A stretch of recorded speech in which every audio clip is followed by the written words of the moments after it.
오늘 이 자리에 나와서 주님 앞에 다시 한번 예배드릴 수 있는 기회를 허락해 주심에 감사드립니다. 이 시간 일주일 동안 내가 나의 나된 것, 이 모든 것 주님의 은혜라고 다시 한번 고백할 수 있는 시간이 되게 하시고, 앞으로 살아가면서 나를 위해 십자가를 지신 그 예수님과 동행하며 살아갈 수 있도록 우리에게 은혜를 더해 주시옵소서. 감사드리며 예수 그리스도의 이름으로 기도드립니다. 아멘. 오늘 우리가 함께 살펴볼 말씀은 마태복음 20장 말씀입니다. 마태복음 20장 20절부터 28절 말씀입니다.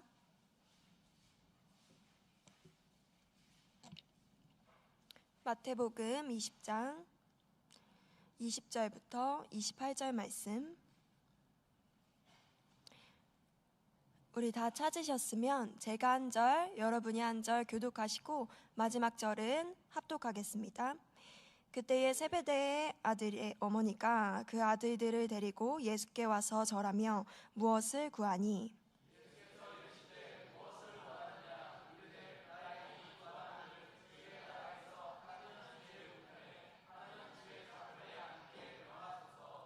예수께서 대답하여 이르시되 너희는 너희가 구하는 것을 알지 못하는도다. 내가 마시려는 잔을 너희가 마실 수 있느냐? 그들이 말하되 할 수 있나이다.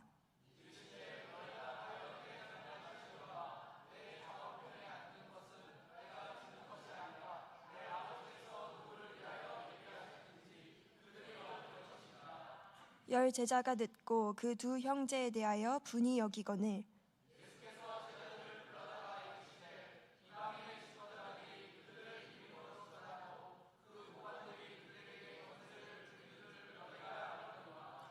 너희 중에는 그렇지 않아야 하나니 너희 중에 누구든지 크고자 하는 자는 너희를 섬기는 자가 되고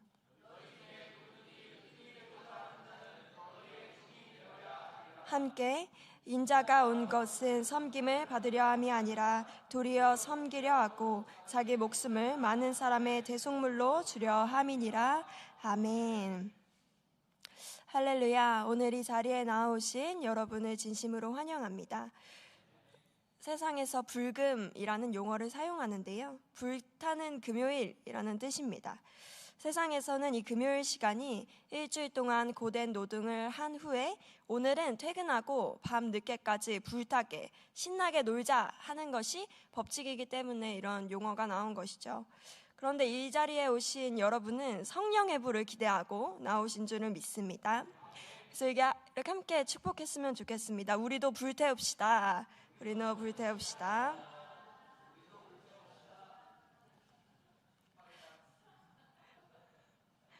그리스도인들은 이처럼 세상에서 생각하는 것, 또 그런 행동을 가지고 나아가는 것과는 다른 법칙을 가지고 이 세상을 살아갑니다.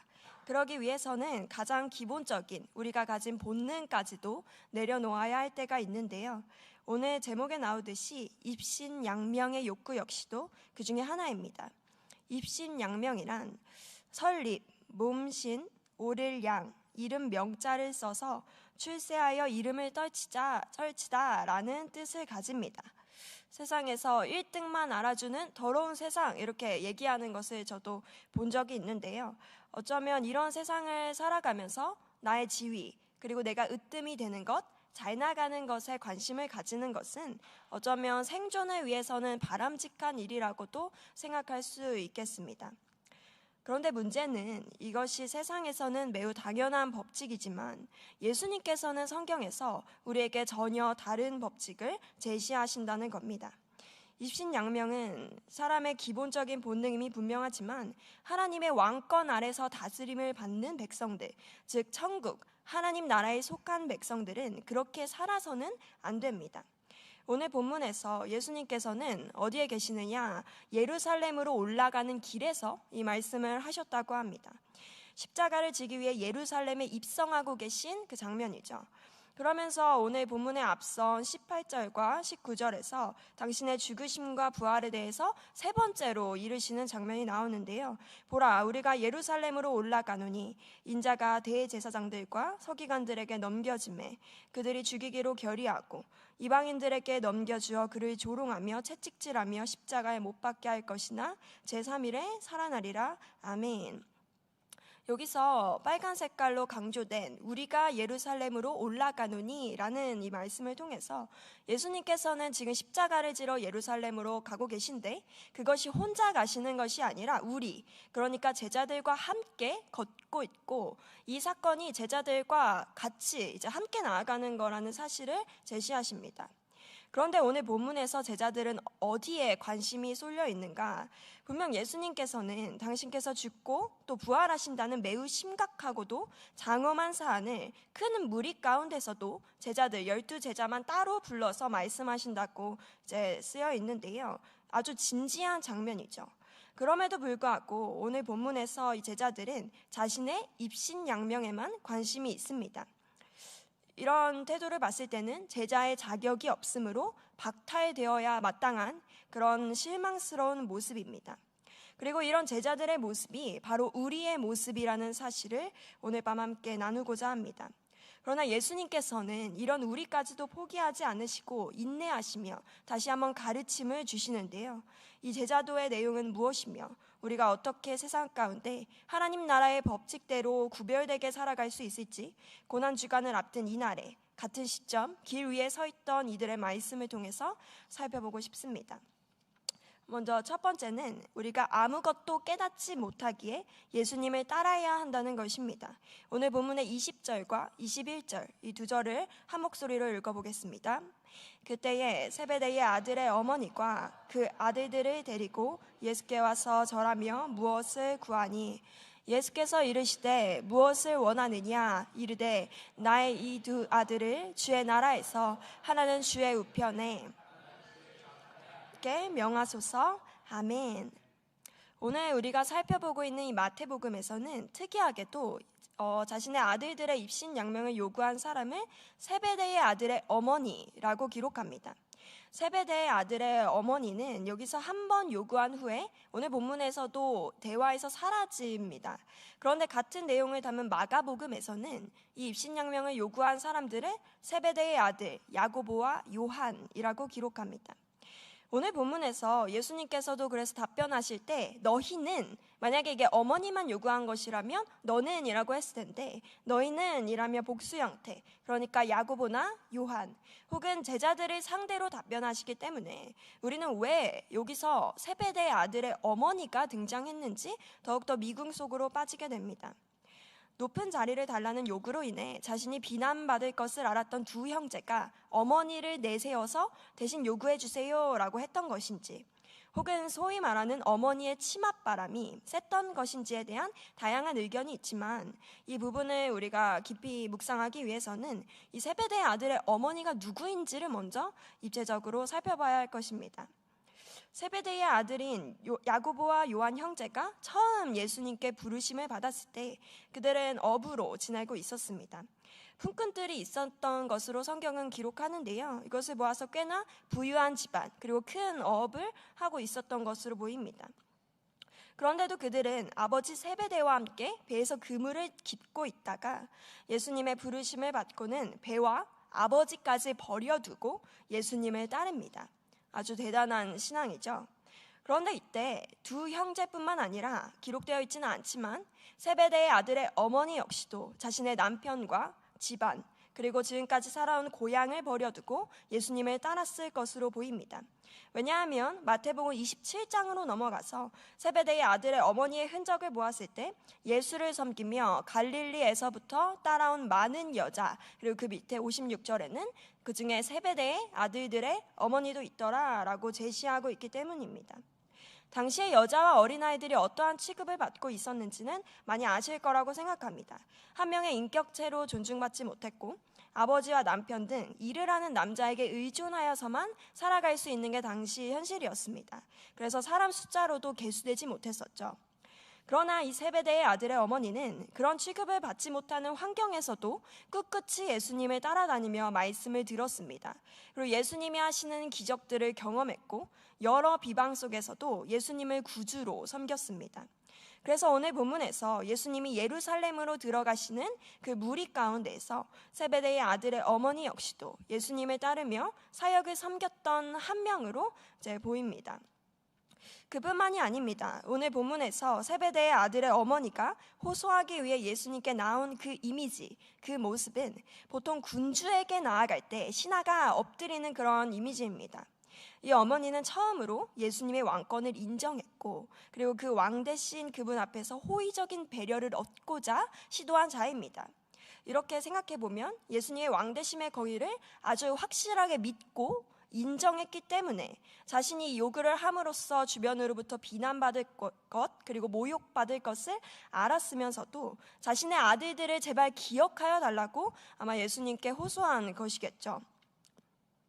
이런 세베대의 아들의 어머니의 믿음을 여러분도 갖고 계시리라 생각합니다. 한때 모든 것을 버려두고 예수님을 따랐고 모두가 교회를 떠날 때도 여러분만은 예수님을 섬기는 자리를 지켰음을 알고 있습니다. 그리고 자녀에게 때로는 엄하게 때로는 유하게 신앙을 교육해왔고 새벽마다 눈물로써 자녀를 위해 하나님 앞에 간구했음을 저는 들었습니다. 그런데 이런 놀라운 믿음과 담대함을 가진 세베대의 아들의 어머니가 예수님의 왕되심을 믿기는 믿었지만 그 왕권의 성격이 어떠한 것인지에 대해서는 오해한 것이 아주 큰 문제였습니다. 그녀는 예수님께서 가고자 하시는 길에 대해서는 전혀 감을 잡지 못했습니다. 예수님은 섬기고자 오셨지만 그녀는 두 아들이 예수님과 함께 보좌에서 높아지기를 바랐고 예수님의 나라에서 하나는 주의 우편에 하나는 주의 좌편에 앉는 지위와 권세에 집중했습니다. 완전히 예수님이 가는 길과는 다른 방향이죠. 근데 여기서 잊지 말아야 할 것은 이런 세베대 아들의 어머니의 요구가 단지 어머니의 치맛바람 같은 과도한 요구 혹은 과잉 보호 같은 행위가 아니라 나름 예수님의 수제자에 들었던 야고보와 요한까지도 적극적으로 동의하고 공감하고 동참했다는 사실을 우리는 볼 수 있습니다. 또한 이어지는 말씀은 24절에 보면 이들의 요구를 들은 다른 제자들이 분이 여겨서 화를 내는 장면이 등장하는데요. 보좌의 좌우편은 좌우 이렇게 하면 각각 하나씩이지 않습니까? 그걸 세베대의 아들들이 먼저 찜하는 행위를 이런 양태가 보이니까 네가 뭔데 우리 암묵적으로 말 안 하는 거 아니었어? 너가 뭔데 그 자리를 먼저 가져가냐? 라는 그런 생각이 들었기 때문에 다른 제자들 역시 화가 난 겁니다. 정리하자면 갈릴리에서부터 예수님을 왕으로 믿고 구주로 섬겼던 이 어머니는 정작 예수님의 사역이 어떠한 것인지는 이해하지 못했고 수제자들은 자신의 자리를 만드는 데 혈안이 되어 있었으며 다른 제자들도 역시 그러했다는 그 속마음이 아주 적나라하게 등장하는 장면이 오늘 본문입니다. 그런데 제자들이 자신의 지위와 권력을 두고 치열한 눈치 싸움을 벌였던 이 시점이 예수님께서 우리가 앞서 살펴봤듯 당신의 죽음과 부활에 대해서 세 번째, 즉 마지막으로 가장 구체적이고 명확하게 이르신 직후라는 사실이 우리로 하여금 참 씁쓸한 마음을 들게 합니다. 제자들은 죽을 때까지 예수님을 안 떠날 거라고 얘기했습니다. 그리고 도마는 우리가 함께 예수님과 죽으러 가자라고도 말했고 예수님을 사랑한다고 고백했지만 겉으로는 예수님의 편이었지 정작 예수님이 가려는 길이 어떠한 길인지는 몰랐고 그분이 어떠한 마음인지 알지도 깨닫지도 헤아리지도 못했습니다. 그런데 이렇게 예수님의 뜻을 알지 못하는 신앙생활을 하게 되면 어떻게 될까요? 속이 없으니까 우리의 겉을 치장하기에 바빠집니다. 선행을 쌓고 이름을 높이는 율법주의로 가게 됩니다. 이렇게 입신양명에만 관심이 있었던 제자들을 향해 예수님께서는 26절부터 다시 한번 교훈하시는데요. 너희 중에 누구든지 크고자 하는 자는 너희를 섬기는 자가 되고 너희 중에 누구든지 으뜸이 되고자 하는 자는 너희의 종이 되어야 하리라 이렇게 교훈하십니다. 그런데 예수님께서 이 말씀을 이때 한 번만 하신 것은 아닙니다. 이 말씀을 동일하게 교훈하며 꾸짖으신 인물들이 있는데요. 그 인물들의 정체가 누구인지 아십니까? 서기관들과 바리새인들입니다. 사실 서기관들과 바리새인들은 엘리트였습니다. 이들은 어려서부터 하나님을 경외하는 법이 무엇인지 집중적으로 교육받았습니다. 이렇게 양육받은 자들 중에는 14살 때 이미 율법 해석에 통달한 자들도 있었다고 합니다. 그 후 자격을 인정받고 40살이 될 때까지 계속해서 수련을 쌓아야만 정식 서기관이 될 수 있었는데요. 이렇게 자격을 인정받은 이후에 교회의 핵심 인물이 되어서 율법을 가르치는 율법 교사, 그리고 백성들을 이끄는 종교 지도자로서 살아갔습니다. 그러나 예수님께서는 당시 인정받고 있던, 어떻게 보면 입신양명에서 최고점을 찍고 있던 이들을 향해서 사역하시는 내내 꾸짖고 비판하십니다. 화 있을진저라는 말이 23장에서는 무려 7번이나 등장하고요. 이렇게 가장 많이 혼난 대상이 서기관들과 바리새인들일 것입니다. 예수님께서는 왜 이들을 비판하시고 경멸하셨을까요? 한 단어로 요약하자면 이것입니다. 외식. 이 외식이라는 단어는 이후에 배우라는 뜻으로도 나타나는데요. 즉 외식하는 자는 잘 짜인 극본을 연기하는 사람들입니다. 하나님의 말씀과 법은 그렇게 잘 알았으면서 정작 그 속을 들여다보면 예수님의 음성을 듣고 따르는 예수님과의 인격적인 교제와 소통은 없는 사람들, 겉만 배우처럼 번지르르 하고 속은 죽은 시체가 있는 회칠한 무덤이라고 말씀합니다. 우리 역시도 이렇게 예수님의 뜻을 알지 못하게 된다면 더 이상 예수님의 음성을 날마다 듣고 그분과 교제하며 그분이 제시하는 길을 따르기 원하는 그런 민감함, 영적 민감성과 간절함이 더 이상 내 속에 없다면 서기관들과 바리새인들의 길로 갈 수밖에 없습니다. 3년 동안 매일 먹고 자며 예수님의 가르침을 받았음에도 정작 그 실체를 들여다보면 예수님의 편이 아니었던 제자들처럼 말입니다. 이건 수제자도 다를 바가 없었습니다. 나를 위한 예수님을 만들고 그분을 섬기고 그로 인해서 내가 지위와 위치를 얻고자 하는 건 신앙생활이 아니라 종교 생활에 불과합니다. 얼마 전에 어떤 목사님께 한 교회의 소식에 대해서 들었습니다. 이전에 있었던 얘기인데요. 이 교회는 역사도 오래되었고 기적도 많이 일어났고 부흥도 그만큼 되어서 제가 이름을 얘기하면 알 정도로 아주 큰 교회입니다. 근데 이 교회는 토요일마다 다 같이 모여서 청소를 합니다. 본당 1층은 여선교회가, 2층은 남선교회가 담당합니다. 근데 어느 날 계단에 목사님이 돌아보시는데 휴지가 떨어져 있었습니다. 근데 그 많은 사람들이 청소하면서 돌아다니는데 아무도 계단에 있는 휴지를 줍지 않는 겁니다. 그래서 목사님께서 왜 아무도 계단에 있는 휴지는 줍지 않습니까? 라고 물어봤습니다. 답변이 뭐라고 했을까요? 거긴 제 담당이 아닌데요? 라는 대답만 들었다고 하더라고요. 내가 확보한 지위, 그리고 내 이름이 드러날 수 있는 것, 나의 명단이 올라가 있는 것, 지금까지 오래도록 굳어져 온 대로 살고 더 이상의 변화와 생명은 없는 경직 상태. 그래서 속에 감격은 없고 겉으로만 잘 봉사하고 믿음에 대해 말하면서 정작 다른 사람 얘기만 하고 말씀과 기도는 많이 하는 것 같지만 정작 그 시간이 인격적으로 주님과 교제해야 하는 시간이 되지는 않는 것. 이것이 율법주의이고 서기관들과 바리새인들이 했던 종교 생활입니다. 이제 나의 자리, 나의 이름, 나의 담당, 나의 권리, 나의 집중된 모습이 우리 교회에는 없는지 돌아봤으면 좋겠습니다. 나로부터 시작되는 모든 자기 중심적인 태도는 불태워져야 합니다. 그리고 그 잿더미 가운데서 예수님의 십자가만 드러나야 합니다. 예수님의 음성을 듣고 그분의 뜻이라면 바로 순종하는 참된 제자된 모습이 우리 교회에 있기를 소망합니다. 교회는 아무것도 깨닫지 못하는 우리를 향해서 예수님만 말씀하시고 예수님만 이끄시는 곳입니다. 그런 점에서 우리는 욥의 고백을 기억해야 합니다. 욥은 의인으로서 이름이 알려졌고 실제로도 선한 행위들을 많이 했습니다. 비판할 점이 없는 사람이죠. 정작 그가 하나님 앞에서 섰을 때, 그 인격적인 하나님과 소통하게 되었을 때 그 입술에서 고백된 것은 이것뿐이었습니다. 욥기 42장 1절부터 6절 말씀입니다. 욥이 여호와께 대답하여 이르되 주께서는 못하실 일이 없사오며 무슨 계획이든지 못 이루실 것이 없는 줄 아오니 무지한 말로 이치를 가리는 자가 누구니까. 나는 깨닫지도 못한 일을 말하였고 스스로 알 수도 없고 헤아리기도 어려운 일을 말하였나이다. 내가 말하겠사오니 주는 들으시고 내가 주께 묻겠사오니 주여 내게 알게 하옵소서. 내가 주께 대하여 귀로 듣기만 하였으나 이제는 눈으로 주를 배움나이다. 그러므로 내가 스스로 거두어드리고 티끌과 제 가운데서 회개하나이다. 아멘. 제자들이 예수님이 십자가를 지시기에 앞서서 그분이 가시는 길을 깨닫지도 못했던 것처럼 스스로 알지도 헤아리지도 못한 일들을 그들은 요구했습니다. 이 사실을 알게 될 때 우리가 할 수 있는 반응은 한 가지입니다. 내가 스스로 거두어드리고 회개하나이다. 주여 내게 알게 하옵소서. 이렇게 머리 대신 예수님이 다스리는 법칙대로 섬기는 교회, 그리고 스승 대신 그분이 제시하시는 길로만 나아가는 우리 제자 공동체 되기를 소망합니다. 그래서 서기관들과 바리새인들과 같은 종교 생활을 하는 종교인이 아니라 그 속에 정말 예수님께서 살아계시고 변화하며 날마다 생명이 열리는 우리 믿음의 제자들이 됩시다.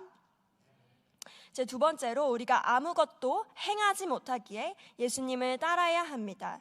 이렇게 본문에 이어지는 22절과 23절 두 절 말씀을 한 목소리로 읽어보겠습니다. 예수께서 대답하여 이르시되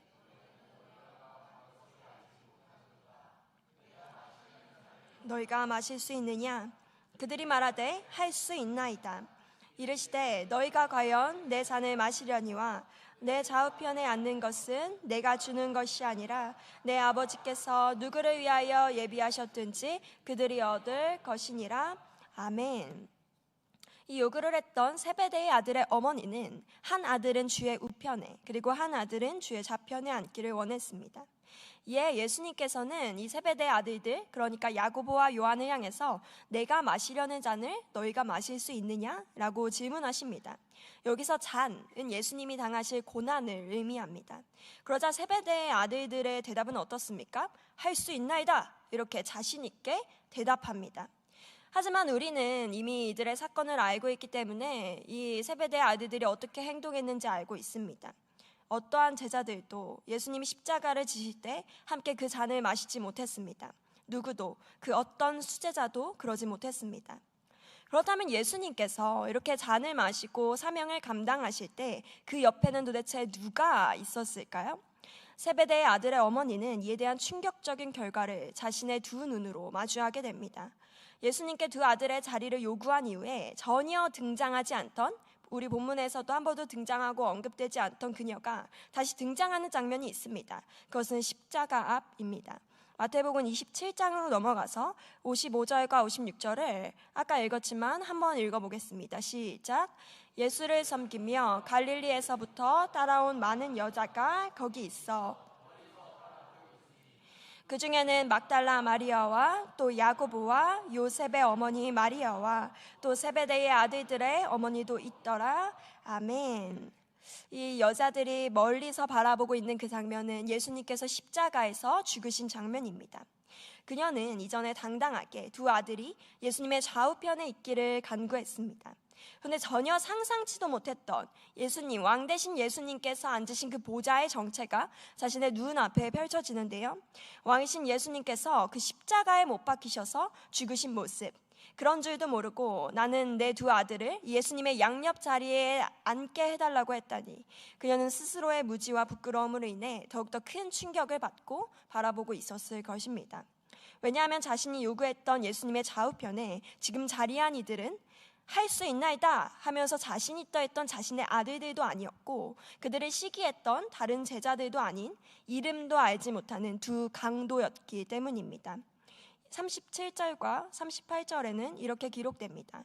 그 머리 위에 이는 유대인의 왕 예수라 쓴 죄패를 붙였더라. 이때에 예수와 함께 강도 둘이 십자가에 못 박히니 하나는 우편에 하나는 좌편에 있더라. 아멘. 이 두 강도는 자신의 의지로 예수님의 십자가 양옆에 있던 것이 아닙니다. 또한 예수님을 외롭게 두지 않기 위해서 함께 예수님의 사명을 감당했던 것도 아닙니다. 다만 불의한 스스로 자신의 죄로 인해서 매달려 있었습니다. 그런데 죽을 나의 운명 옆에서 만난 예수님, 비록 나의 뜻과 나의 의지로 여기까지 온 것은 아니지만 내가 넘어지고 내가 매달렸던 그곳에 이미 계셨던 예수님을 구주로 받아들인 한 강도는 구원을 얻게 되어 오늘 이후에 낙원에 함께 있게 됐다는 약속을 받게 됩니다. 우리 역시도 이런 수제자들이라고 생각할 수 있고, 또 나는 베드로와 같이 예수님을 부인하지 않겠다고 다짐할 수도 있겠지만, 사실 그 실상을 들여다보면 강도들과 같습니다. 나의 뜻과 의지로는 예수님을 버리고 도망쳤습니다. 그 죄값으로 인해 죽음 앞에 놓인 그때 다시 한번 예수님은 나를 만나주셨습니다.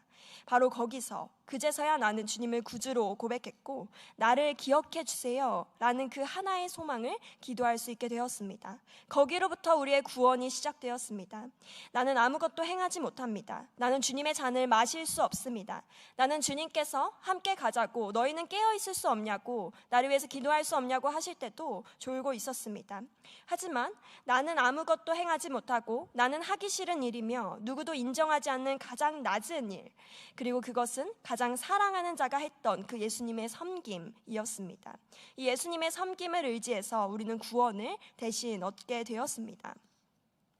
제가 다리를 잘 접지르는데요, 발목이 워낙 약해서 좀 뼈조각이 있기도 하고 그래서 잘 접지려서 저번에도 몇 개월 동안 깁스를 했었는데요, 초등학교 1학년 또 2학년 때 언제였는지 정확히 기억은 안 나지만 아주 어릴 때 심하게 다친 적이 또 있습니다. 그때 제가 서울의 봉천동이라는 곳에 살았었는데 그때 제가 다쳤으니까 아버지가 저를 업고 그 고개가 아주 가파른데요, 올라갔다 내려갔다 하면서 병원에, 그때 저녁에 열었던 병원까지 가셨던 게 기억이 납니다.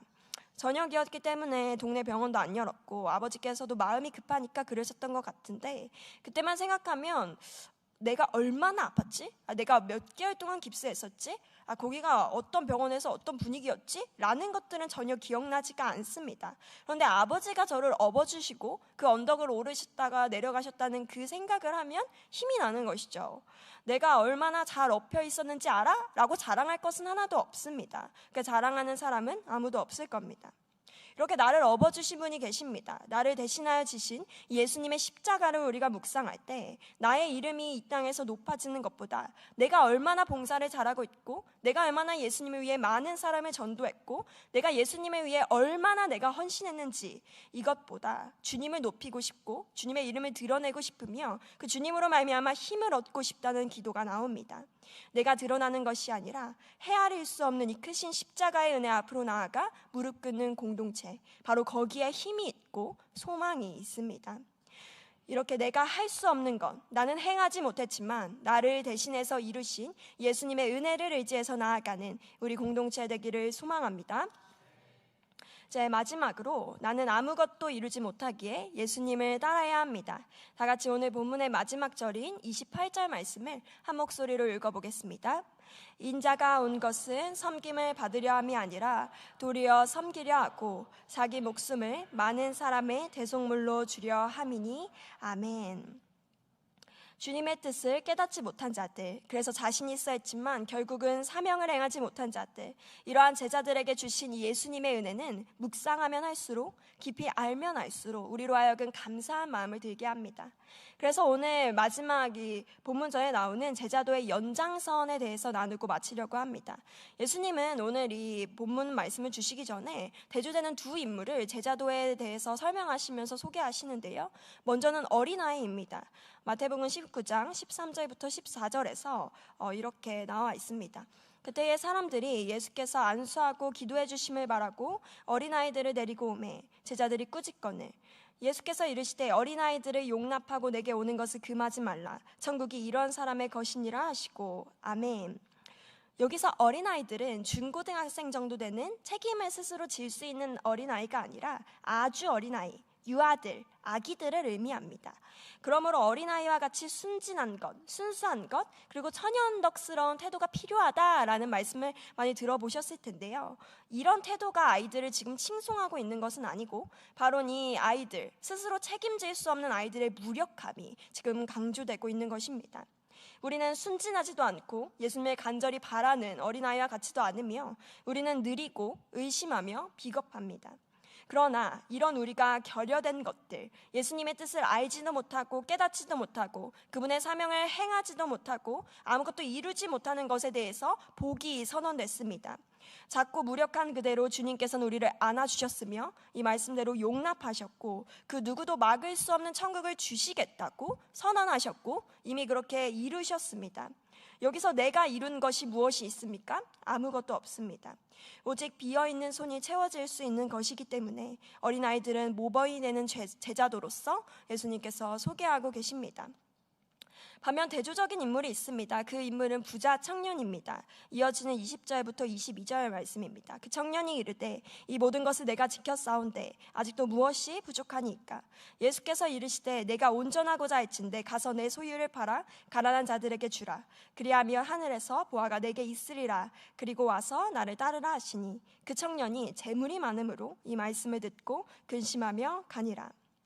이 부자 청년은 가진 것이 많았기 때문에 오히려 근심하게 되었습니다. 아무것도 이루지 못했기 때문에 구원을 받은 어린아이와 이미 많은 것을 이루었음에도 불구하고 자신이 부족한 것, 행하지 못했던 그 한 가지 때문에 근심하게 된 부자 청년의 대조는 우리가 나아가고 있는 하나님 나라의 법칙은 무엇이고 또 우리가 갖춰야 될 참된 제자의 태도는 어떠한 것인지를 명확히 대조하여 드러냅니다. 예수님께서 우리에게 바라시는 것은 부자 청년과 같은 모습이 아닙니다. 교회에 많은 성도가 몰려오는 것, 그래서 부흥하고 사회적으로 인정받고 우리 교회가 광명시에서 최고교회, 한국에서 최고교회, 전 세계가 알아주는 교회가 되는 것이 아닙니다. 예수님께서는 무력하기 때문에 그분께 안기는 것 외에는 아무것도 할 수 없는 어린아이에게 복을 선언하셨습니다. 사회적으로 인정받고 많은 헌금으로 교회 사역을 돕는 부자, 혹은 성경적이고 신학적인 지식을 많이 알고 또 지도하는 교사나 학자, 혹은 명성이 자자한 능력자가 아니라 이런 어린아이를 예수님은 제자로 반기셨습니다. 왜냐하면 애초에 우리가 받은 구원, 우리가 이룬 것은 아무것도 없기 때문입니다. 십자가 앞에서 제자들은 이러한 자신의 실체를 그제야 깨닫게 되었습니다. 내가 꾸중했던, 내가 쫓기게 했던 그 어린아이와 같은 모습이 바로 나의 모습이었구나라는 것을 깨닫게 되었고 자신을 이제 포기하고 예수님의 부활하심을 통해 모든 걸 내어 맡긴 후 안길 수 있었습니다. 그래서 비겁했던 세베대의 아들 야고보는 헤롯 왕의 칼에 죽은 최초의 순교자가 되었다고 사도행전 말씀에 기록이 되어 있고요. 요한의 행적은 명확하지는 않지만 아마도 반모섬에 유배되어서 가족들과 동료들의 죽음을 끝까지 목격하고 기록한 최후의 순교자로 알려져 있습니다. 바로 이러한 은혜가 비록 우리가 세상에서는 무명일지라도 끝까지 예수님의 이름을 드러내다가 죽을 수 있도록 하는 용기를 줍니다. 이러한 점에서 고린도후서에서 사도 바울이 했던 말은 진실입니다. 무명한 자 같으나 유명한 자요, 죽은 자 같으나 보라 우리가 살아있고, 징계를 받은 자 같으나 죽임을 당하지 아니하고, 근심하는 자 같으나 항상 기뻐하고, 가난한 자 같으나 많은 사람을 부유하게 하고, 아무것도 없는 자 같으나 모든 것을 가진 자로다. 아멘. 바로 이러한 역설과 이러한 기적이 있는 삶이 바로 그리스도인의 삶입니다. 나의 이름은 없고 나는 무명하지만 그리스도의 이름을 사랑하여 모든 것을 갖게 된 자, 이러한 역설이 있는 삶이 그리스도인입니다. 이러한 우리를 세우는 것은 2절에 먼저 등장하고 있습니다. 함께 고린도후서 6장 2절 말씀을 읽고 마무리하겠습니다. 함께 읽읍시다. 이르시되 내가 구원 은혜 베풀 때에 너에게 듣고 구원의 날에 너를 도왔다 하셨으니 보라 지금은 은혜 받을 만한 때요 보라 지금은 구원의 날이로다. 아멘. 십자가에서 받은 은혜, 나를 도와서 구원을 대신 이루신 예수 그리스도의 공로로 말미암아 우리는 그분께 안겨 세상을 살아가게 되었습니다. 나의 이름은 없고 나의 명성과 입지는 작아질지라도 그만큼 예수님께서 드러나고 높아지시기를 바라며 그분의 뜻이 알려지고 그분께서 어디까지 가셨는지 그 사랑이 드러나기를 바라며 이미 이루신 예수님의 역사에 반응함을 통해 그분의 품에 안기는 우리 되기를 소망합니다. 제 말씀을 마무리하겠습니다. 우리는 제자들처럼 예수님의 뜻을 도무지 깨달을 수 없습니다. 그리고 그분의 사명의 끝에서 도망쳐 아무것도 행할 수가 없었습니다. 그러나 이런 강도와 같은 우리의 죄를 대신 짊어주신 분이 계십니다. 바로 예수 그리스도. 그분의 은혜로 말미암아 부활하신 주님과 동행할 때 나는 아무것도 이루지 못했음에도 불구하고 그 손바닥에 나의 이름을 새기셨음을 믿고 담대히 이 세상을 이기면서 그 믿음으로 살아갈 수 있습니다. 나의 입신양명이 아닌 예수님의 이름을 위해 행진해 나가는 우리 교회와 성도 여러분 한 분 한 분 되시기를 주님의 이름으로 축복합니다. 함께 이 은혜를 묵상하시면서 충만이라는 찬양하고